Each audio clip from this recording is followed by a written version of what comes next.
Bien, aquí pone antiguo versus nuevo pacto. Y este es el inicio de una serie de mensajes que vamos a estar compartiendo aquí con vosotros en esta iglesia. Y a mí me ha tocado lanzarlo. Me ha tocado la parte un poco más compleja.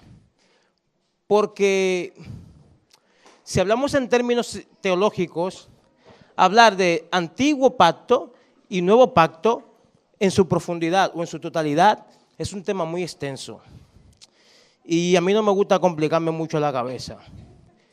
Yo he leído bastante sobre esto, he estudiado un mogollón, me dolía la cabeza y al final le he dicho, Señor, esto no se trata de teología, sino de un mensaje para tu pueblo. Y lo que yo voy a intentar hacer en pocos minutos, espero que cumplir con esta palabra de pocos minutos, voy a intentar hacer una diferencia, si la existe, si la hay, mejor dicho, entre antiguo pacto y nuevo pacto. A ver si es verdad que hay una diferencia entre el Dios del Antiguo Testamento y el Dios del Nuevo Testamento, o el Dios actual. Si hay una diferencia en su carácter, en lo que manda a su pueblo y en lo que quiere para su pueblo, ¿vale? Y entonces, al final Jonathan no llegó con el cacharro que se lo pedí. Ah, está aquí atrás. Denme un segundo y perdonen. Es que lo necesito, porque si no me tengo que agachar cada 2 por 3 a coger esto. Y entonces así es más fácil. Vale. Muy bien. Cierra sus ojos un segundo o varios segundos. Señor, te doy gracias por esta mañana tan hermosa en que hemos estado glorificando y exaltando tu nombre. Te pido en el nombre de Jesús que silencies la voz del enemigo. Ato mis pensamientos a ti. Y todo lo que salga de mi boca, Señor, que sea para edificación de tu pueblo, para que tú siembres una semilla esta mañana en los corazones, incluso en mi corazón, que nos fortalezca. Y que al salir de esa puerta o por esa puerta, salgamos llenos de energía espiritual, que te comprendamos más. Espíritu Santo, abre el entendimiento para que podamos entender quién eres realmente y lo que realmente quieres para nosotros. En el nombre de Jesús, amén. Para entender un poco lo que es un pacto, yo busqué la definición. Teológicamente esta palabra encierra mucho más, pero como os dije al principio, yo no me quería complicar la vida, porque hay demasiadas opiniones y buscando en el original, en el griego, en el hebreo, sus sinónimos, que significaba romper, abrir, pasar, cadenas, no sé qué. La definición más sencilla para pacto es esta. Es del hebreo berif y del griego diatheke. Es un acuerdo legal entre dos o más partes. La palabra pacto ocurre unas 284 veces en el Antiguo Testamento y unas 37 veces en el Nuevo Testamento, ¿vale? Y es esto, es un acuerdo legal, ¿vale? Es como un matrimonio o como un contrato con una empresa, por ejemplo. Es algo así como un acuerdo entre dos partes en la que ambas partes ponen sus condiciones y a cada una de las partes le parece bien, acepta y firman ese acuerdo, ¿vale? Para entender el nuevo pacto, que es lo que llamamos el pacto de Jesús, tendríamos primero que entender lo que es el antiguo pacto. El antiguo pacto es la alianza hecha entre Dios y los hijos de Israel. El pacto consistía en que los hijos de Israel tenían que obedecer los mandamientos del único Dios verdadero que los liberó de Egipto. Habían unos preceptos, ¿vale?, para cumplir este pacto. Y hay mucha confusión siempre con este tema del pacto antiguo y el nuevo pacto, porque solo se habla de la ley mosaica, en plan, los 10 mandamientos, este es el pacto de Dios, y este es un Dios que solo quiere que el pueblo vaya por ahí, y luego llega Jesús y como que rompe un poco el paradigma. Y no me voy a adelantar porque os voy a explicar lo que hay entre estas dos cosas. Pero primero vamos al libro de Éxodo, en su capítulo 24, versículos 7 y 8 dice: y tomó el libro de la alianza y leyó a oídos del pueblo, el cual dijo: haremos todas las cosas que Jehová ha dicho y obedeceremos. Entonces Moisés tomó la sangre y roció sobre el pueblo y dijo: he aquí la sangre de la alianza que Jehová ha hecho con vosotros sobre todas estas cosas. El antiguo pacto o el pacto del Antiguo Testamento ni siquiera empezó con Moisés. Dios hizo un pacto con Adán primero. Dios habló con Abraham, le dijo con Adán, y Adán tenía que regir la tierra, los animales, hacer cosas para él. Él y Eva tenían que fructificarse, ¿vale? Y Dios iba a estar con ellos. Habían condiciones en este pacto también. Dios puso en el huerto del Edén, dice el libro de Génesis, que puso dos árboles. Uno era el árbol de la vida y otro era el árbol del conocimiento del bien y el mal. La condición para Adán y Eva era: de todo lo que hay aquí podéis comer, pero de estos dos árboles, del fruto de estos dos árboles, no comeréis. Mucha gente, cuando se hablan de este tipo de cosas, empieza a decir o a juzgar a Dios como un Dios que juega con la gente. Yo conozco mucha gente atea, entre comillas, y tengo que debatir o hablar de estos temas con ellos frecuentemente. Conozco mucha gente con esta mentalidad. Y para mí es fácil para hablar con ellos porque yo he entendido un poco el tema. Lo que pasa es que ellos tampoco están muy dispuestos a aceptar lo que yo digo. Pero el tema es que lo que Dios ha hecho desde el principio es simplemente darle al hombre, y cuando digo hombre me refiero al hombre y a la mujer, la oportunidad por amor de obedecer. Si quiere obedecer, el Señor nos invita. Era más fácil para el Señor no poner ninguno de estos dos árboles en el huerto del Edén y no hay ningún problema, no hay tentación, ¿a qué no? Si no hay árbol del bien y el mal, no hay árbol de la vida, no hay ningún árbol prohibido, no hay ninguna prohibición, por lo tanto no hay nada que se quebrante, no hay pecado. El pecado es la transgresión o la desobediencia a la ley de Dios. Dios le puso condiciones y la condición era: no hagáis esto. Satanás, conocemos la historia, ¿no? Habla con Eva, Eva peca porque desobedece, come. Adán estaba ahí, lo vio, no hizo nada y después también comió él. Y ahí, esto es lo que se llama la caída del hombre. Caída, no que se cayeron al suelo, sino que cayeron del nivel espiritual donde Dios los había puesto desde el principio. Adán y Eva hablaban con Dios cara a cara y no morían. Adán y Eva podían hablar con Dios y mirarlo fijamente a los ojos como hoy nos podemos mirar nosotros. Y a mí es algo que siempre me ha impactado, porque después de esto no hay ninguna persona en la Biblia que en carne y hueso en esta tierra haya podido ver a Dios a la cara y vivir. La Biblia luego habla de Moisés, habla de mucha gente que estuvo frente a la presencia de Dios, pero de forma figurada, no era lo mismo, ¿vale? Pero Adán, en su naturaleza original, como Dios lo creó, podía conversar con Dios como dos amigos. El Señor se paseaba por el huerto. Y aquí se produce la caída del hombre con la desobediencia. El antiguo pacto tenía unas condiciones o reglamentos. Los reglamentos del antiguo pacto consistían en un santuario terrenal hecho por los hijos de Israel, conforme a los requerimientos del pacto. En Éxodo 25:8, el Señor le indicó a Moisés para que hicieran un santuario. y le dijo, y que hagan un santuario para mí, para que yo habite entre ellos. El pacto era que Dios iba a habitar entre ellos por medio de este santuario que iban a construir. La segunda condición era que los sacerdotes debían hacer sacrificios en un espacio llamado lugar santo.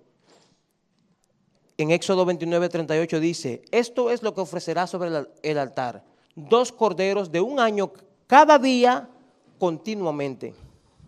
Continuamente, cada día.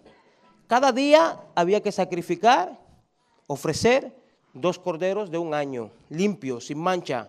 Aquí hemos hablado muchas veces de los corderos, del sacrificio y tal.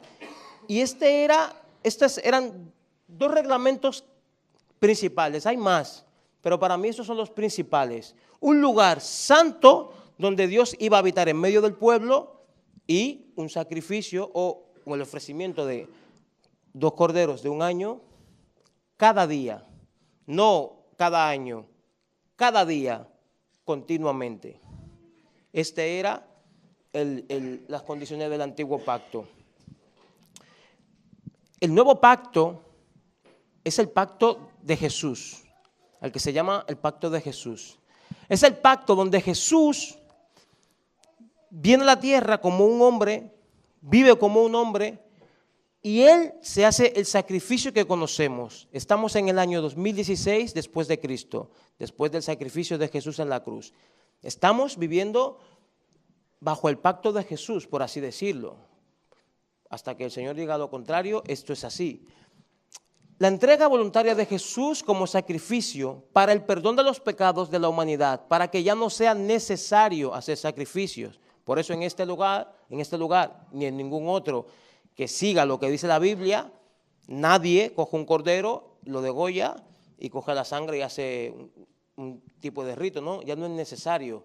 A partir de Jesús ya esto no es necesario. Esto es lo que se llama el nuevo pacto. Dice Hebreos 9:24, porque Cristo no entró en un lugar santo hecho por manos, una representación del verdadero, sino en el cielo mismo para presentarse ahora en la presencia de Dios por nosotros. Cuando Jesús murió en la cruz, la Biblia narra detalladamente cómo primero descendió al Seol, luego subió al cielo, ¿no? Y Jesús ahora, después de los 40 días que estuvo dando vueltas por la tierra, partió a la presencia del Señor y dice la Biblia que se sentó a la diestra del Padre y Él intercede por nosotros. En estos 2 pactos vemos algo, hay un sacrificio continuo en uno y en otro solo hay un sacrificio. La diferencia que yo puedo notar en esto es que Jesús intercede por nosotros cada día.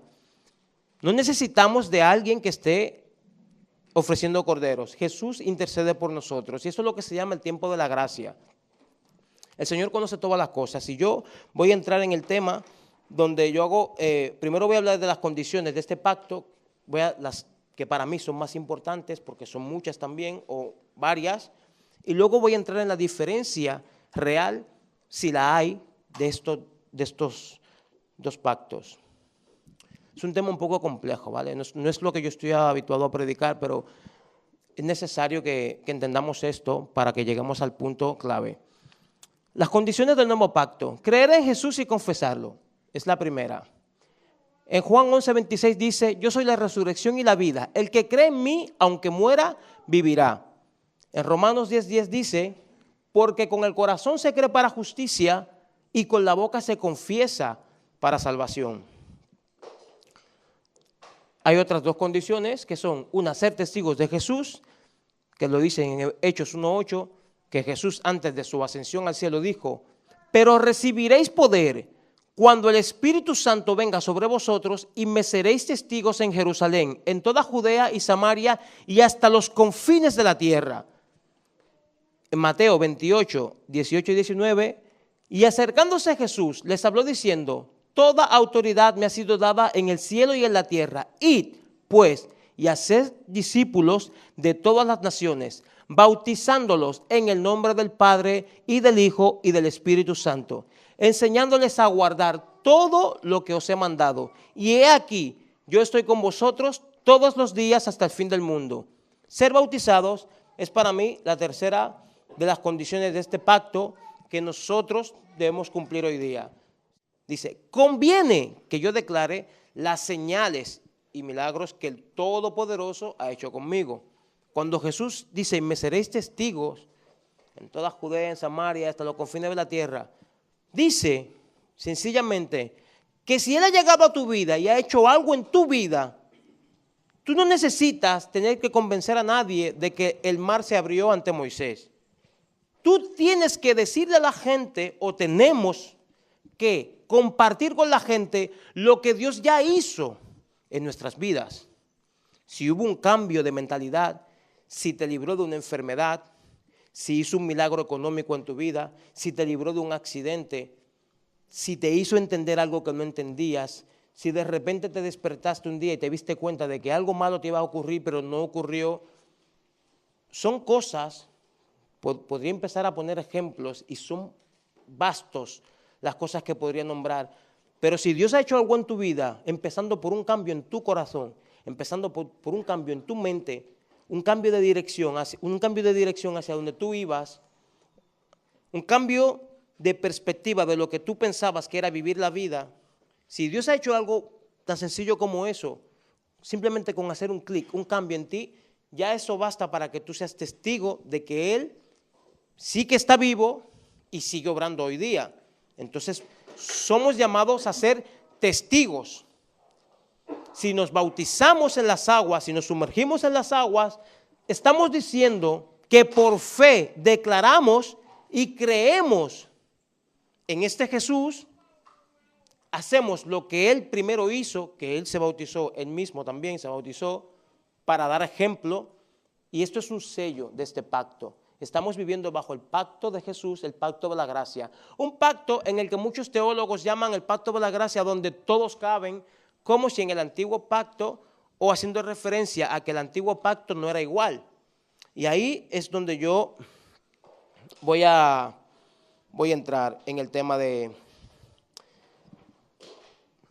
las diferencias. Los reglamentos del antiguo y el nuevo pacto son los mismos. Exactamente los mismos, aunque a ti no te lo parezca, yo te lo voy a explicar. La única diferencia es que un tabernáculo era terrenal, hecho por manos humanas, ¿no? Moisés tenía las instrucciones, y el otro fue hecho por Dios en el cielo. Los versículos anteriores que yo he puesto en Éxodo y tal, dicen claramente que Dios dio instrucciones a Moisés para que edificara un tabernáculo, un lugar santo, un santuario. Pero luego también hablaba, ¿no?, de que Jesús entró en el cielo, intercedió para interceder por nosotros. Está hablando de que la diferencia es que el templo que edificó Moisés o el pueblo de Israel era una, ¿cómo se dice?, una maqueta o una, ¿cómo puedo explicar esto? Una representación, ¿no?, del templo que ya hay en el cielo, en el trono de Dios. Más o menos algo parecido, ¿no? Lo único que uno era terrenal y otro ya fue hecho por Dios directamente, era celestial. La pregunta es, ¿con qué autoridad Jesús llega a la tierra, interviene por nosotros? ¿Con qué autoridad viene a Jesús? Y todo lo que hasta ese entonces el pueblo de Israel tenía por conocimiento de leyes que tenía que seguir, ¿con qué autoridad llega Jesús y lo hace de otra manera? ¿Por qué Jesús lo cambia todo? ¿Por qué Jesús se ofrece a Él como sacrificio? ¿Qué le daba a Él la autoridad de ser el cordero inmolado o este corderito limpio y sin mancha que podía limpiar el pecado de toda la humanidad? Lo primero es que tenemos que saber que Jesús cumplió el antiguo pacto.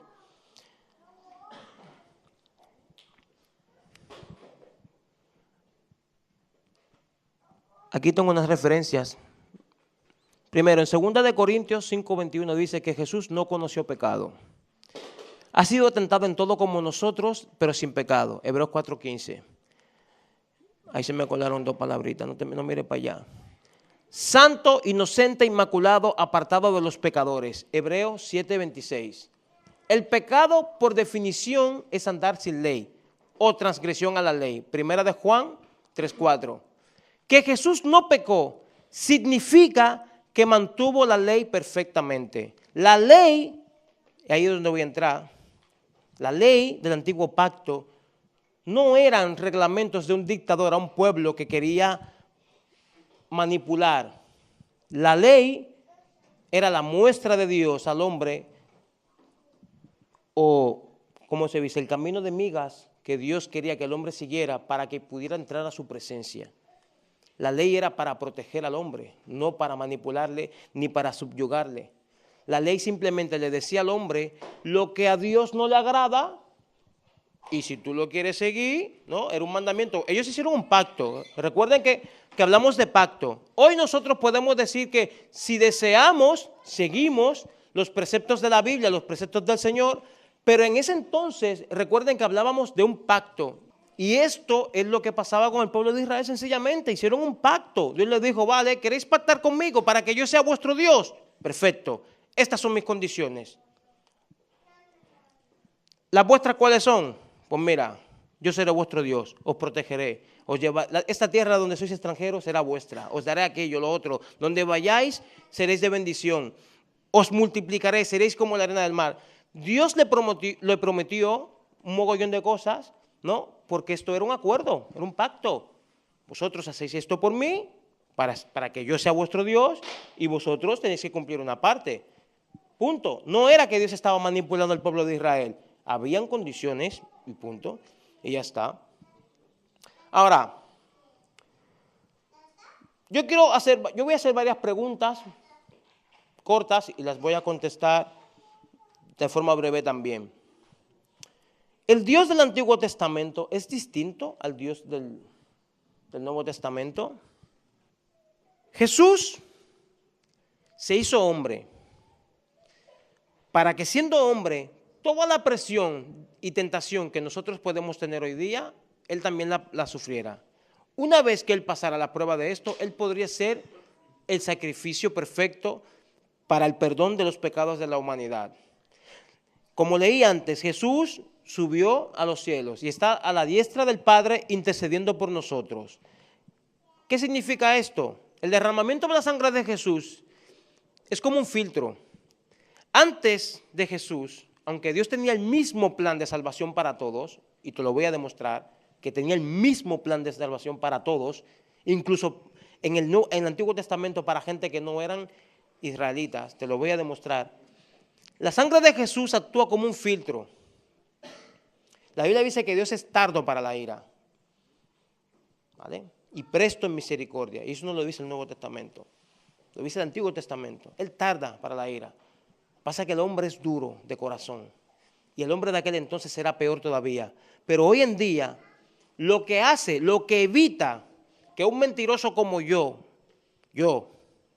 esté aquí de pie, es que cuando el Señor me mira a través de la sangre de Jesús y está viendo la protección, el sacrificio que su Hijo ya hizo por mí.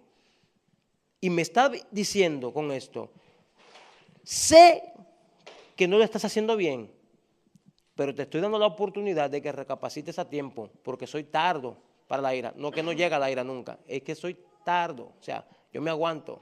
Ahora, ¿cuánto vas a tardar tú en reconocer que simplemente estás viviendo bajo un plan de misericordia? De eso se trata.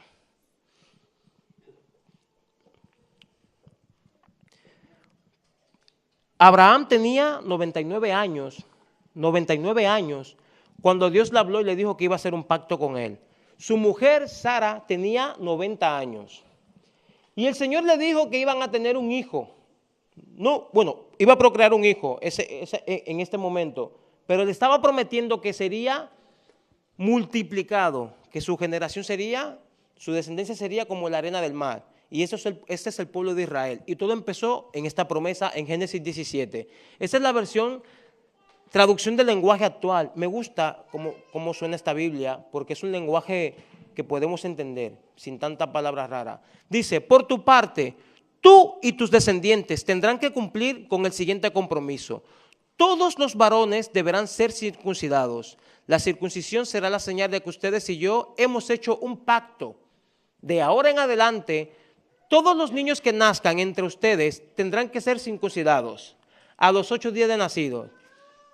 y aquí viene lo que me gusta, este compromiso vale para los que nazcan en la casa de ustedes, para los esclavos que ustedes compran por dinero y para los extranjeros, aunque no sean descendientes directos de ustedes. La señal del pacto que hago con ustedes la llevarán en su cuerpo porque es un pacto que durará para siempre. Yo estoy leyendo aquí, donde ya en Génesis, en el inicio de la Biblia, Dios está diciendo que el pacto no es solo para Israel, sino para todos. Y si seguís leyendo veréis que le sigue diciendo que serán de bendición para naciones, naciones. Desde el principio, el plan de Dios era para todos y ha sido para todos, no ha sido para un solo pueblo.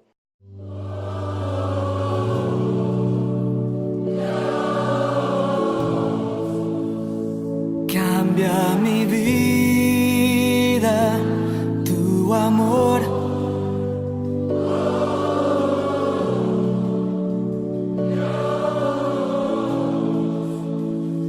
Cambia mi vida.